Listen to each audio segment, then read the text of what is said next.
नमस्कार बंधुरा आमी सुष्मिता रान्नाबान्नाय स्वागत जानाच्छि। आज के तोमादेर साथे आमी शेयर करते चलेछि पुरो होटेल स्टाइल नरम तुलतुले नान परोटा। देखो नान रोटी जे किरकम करे बानानो जाए सेटा छोटो छोटो टिप्सगुलो फलो करलेई एकदम दोकानेर मतन तोमरा नरम तुलतुले बानिये फेलते पारबे खूब सहजेई। और बानिये बाड़िर सबाइके किन्तु अबाक करे देबे। किभाबे बानिয়েছি ভিডিওটা প্রথম থেকে লাস্ট পর্যন্ত দেখার অনুরোধ রইল। চলো দেখে নেওয়া যাক আমি কিভাবে বানিয়েছি।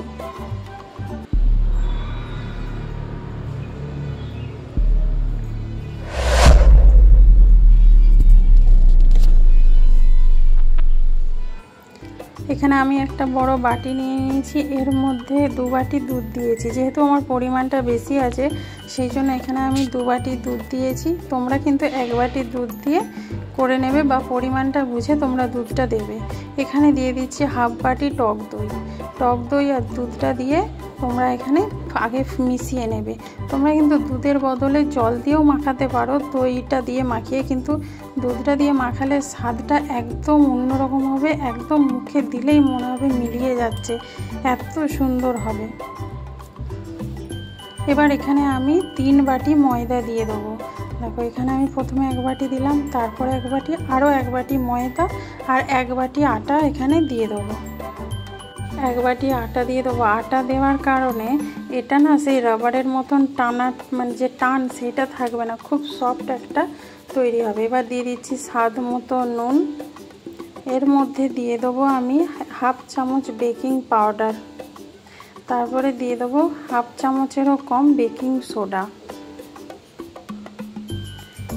দিয়ে দিচ্ছি আমি বেকিং সোডা দিয়ে এবার সব কিছু ভালোভাবে মিশিয়ে নেব।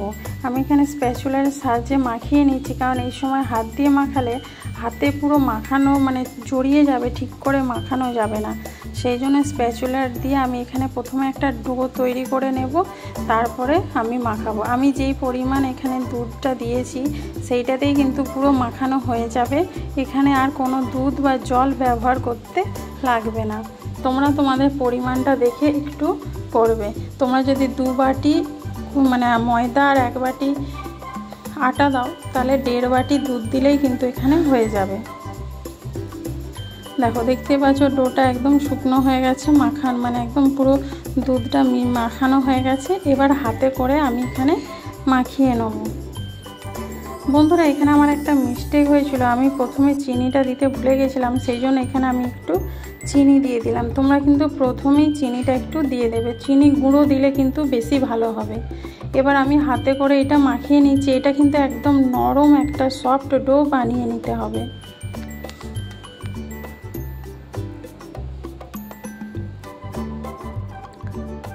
দেখো এখানে একটা মাখিয়ে নিয়েছি, দেখতে পাচ্ছ এরকম হাতে চটচট করছে, এইরকমই কিন্তু মাখানোটা হতে হবে যে হাতে লেগে যাবে। এবার আমি হাতে অল্প করে তেল নিয়ে ময়দাটা ভালো করে মাখিয়ে নেব। দেখবে যত মাখাবে তত হাত থেকে ছেড়ে যাবে আর খুব সুন্দর একটা ডো তৈরি হবে। দেখো এইভাবে মাখিয়ে নিচ্ছি, দেখতেই পাচ্ছ আমার হাত থেকে আস্তে আস্তে আর ছেড়ে যাচ্ছে, আর কিন্তু হাতে লাগছে না। এটা একটু সময় ধরে তেল দিয়ে মাখিয়ে নিতে হবে।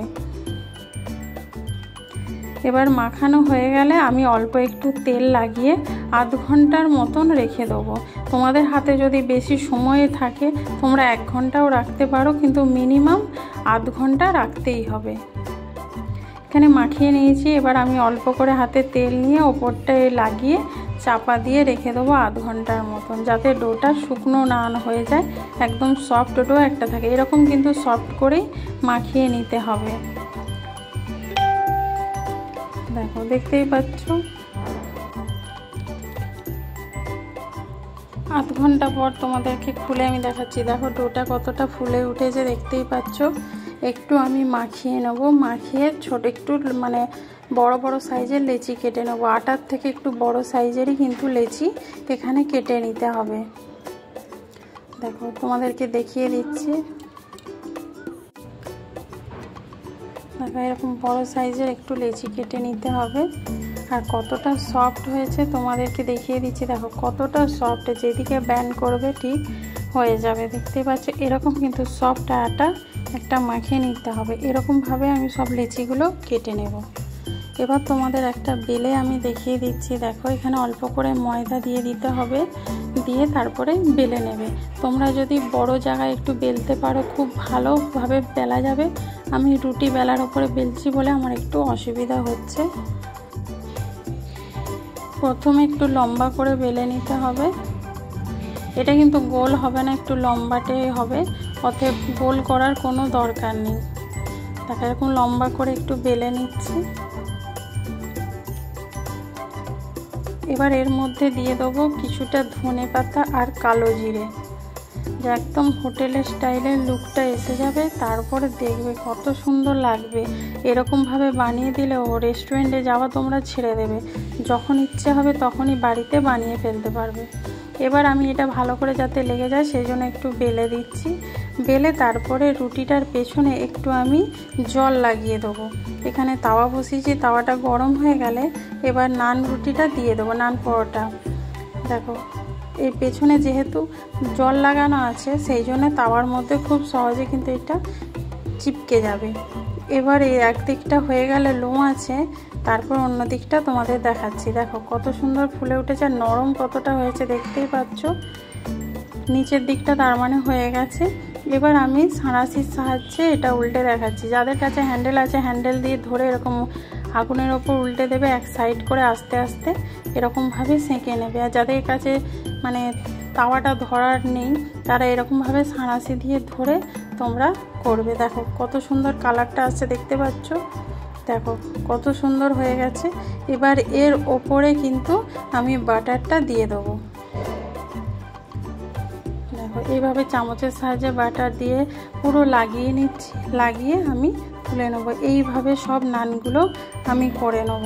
এইভাবে বানিয়ে যদি গরম গরম সার্ভ করতে পারো তাহলে সবাই দেখবে খুব খুশি হবে। এবার তোমরা যে কোনো মানে মাংস, আলুর দম, পনির যে কোনো জিনিসের সাথে খেতে পারো।